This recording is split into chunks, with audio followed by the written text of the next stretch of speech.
Hey everyone, welcome back to the Living in Maryland YouTube channel where we discuss all things living here in the great state of Maryland. So just wanted to make a quick video. I was doing some of my personal kind of data collection on the marketplace and tracking sales and tracking inventory just here this morning.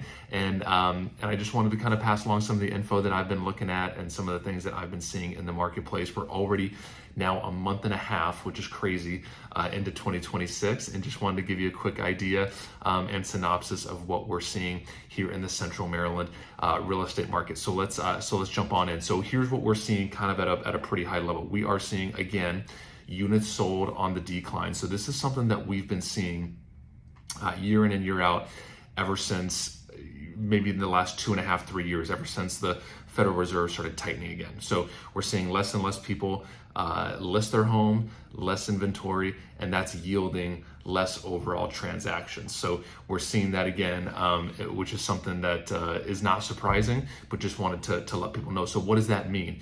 When buyers are going out there and they're starting to look for homes, a lot of buyers get frustrated because they feel like, there's not many homes available. There's not that much out there. I'm not really seeing much that I like.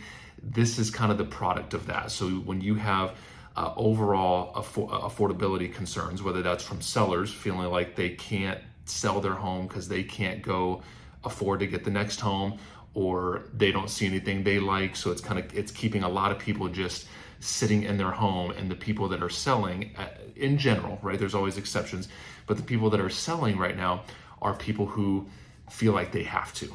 So maybe there's estate sales, maybe there's separation or divorces, maybe there's family growth and just busting out of the seams kind of moves, things like that. But for the most part, not seeing a whole lot of people move that just want to. I mean, there's a lot of people that want to and they feel like they can't. So that at a high level is kind of what we're seeing in the marketplace right now. I'm just going to go over a few other things that I'm seeing as well. The market continues to be confusing, and I kind of want to explain that in the sense of the market has really slowed down over the last year and a half.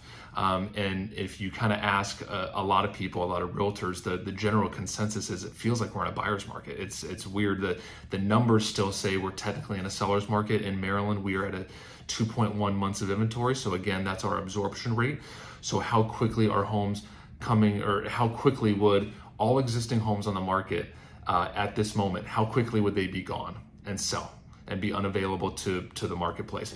So anything under 3 months historically is a seller's market. So at 2.1 months of inventory, that means that in 2.1 months from today, all active homes on the market would be unavailable to the marketplace. So we're still technically in a seller's market, but I gotta tell you, it feels like a buyer's market out there. And I think most agents and certainly some of the people in the marketplace, sellers especially, would tell you that as well, especially sellers, because they're, a lot of times it takes time to kind of get used to a new market. So a lot of sellers, rightfully so, during the COVID, post real estate market, we were just used to homes flying off the shelf, buyers just, bidding, and we're not seeing that a whole lot as a whole right now. Now, this is why it gets confusing, because we're still seeing that in some pockets. So especially in, the suburbs, certain parts of the county, we're still seeing homes sell fast. So I was showing a buyer a few homes in Ellicott City, which is Howard County, this past weekend. 2 of the 3 homes that we looked at were brand new, first weekend on the market, received multiple offers and have offer deadlines, and gone that fast. So that's why it's confusing. There's a lot of homes that are sitting, seeing price reductions, but then at the same time, there are certain homes in certain pockets that are selling fast. So I think the best thing for buyers and sellers right now is just really having a good game plan going in, knowing your price point, knowing your zip code, and then just kind of really taking a deep dive into that specific area and just kind of understanding the pricing of certain homes. Because if it's priced at all above where market value is, there's a good chance you're going to be sitting. But if you price it right, just a little below, you're going to probably still see very fast activity as well. So, it's confusing in that sense where we're still seeing it all, but in general, most properties are not selling in the first weekend anymore, although we still see it. So that's kind of the element of surprise and kind of just being prepared for the marketplace at this time.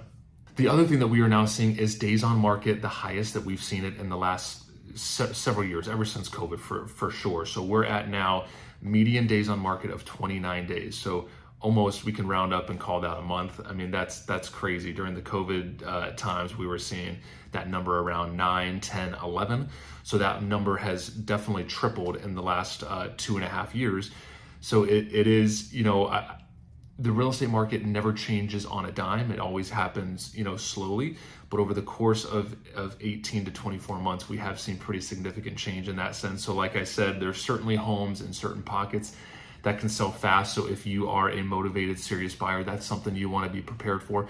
But at the same time, 29 median days on market is definitely saying like, hey, buyer, the market has neutralized, the market, the playing field has leveled, and now we're seeing a lot more favorable terms and neutral terms for buyers in this time. So that's something to be aware of. The other thing that I first mentioned is that we're seeing units sold down.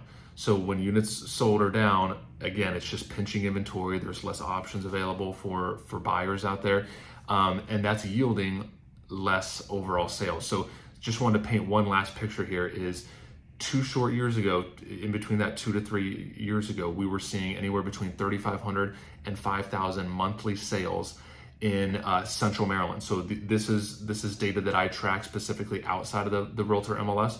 So you got PG County, you got Howard County, Anne Arundel County, Baltimore County, Carroll County. Okay, so 3,500 to 5,000 monthly sales. We are now between 2,000 and 3,000. And that, I say short of time, 2 years is not a short amount of time, but in the grand scheme of a real estate market, it's a pretty short window. So we can see how the market has shifted. And again, I think if you're a buyer, it's best to be prepared for still little inventory, but at the same time, with demand coming down so much just due to inflation, higher interest rates, higher costs, you still may see homes that sit a little while and come down. And if you're a seller, just being prepared for that too, where the market has shifted, even though there's still low inventory. Demand has come down significantly, so you're not. It's going to be hard. It's hard to give away a home today. It's got to be priced right. There's certain things that have to happen. So, at a high level, that's what we're seeing in the marketplace. Homes are still selling for sure. There's just a lot less of them, and just a lot less people in general transacting in the real estate marketplace here in Central Maryland. If you ever have any real estate questions, please feel free to reach out, and we will see you at the next video.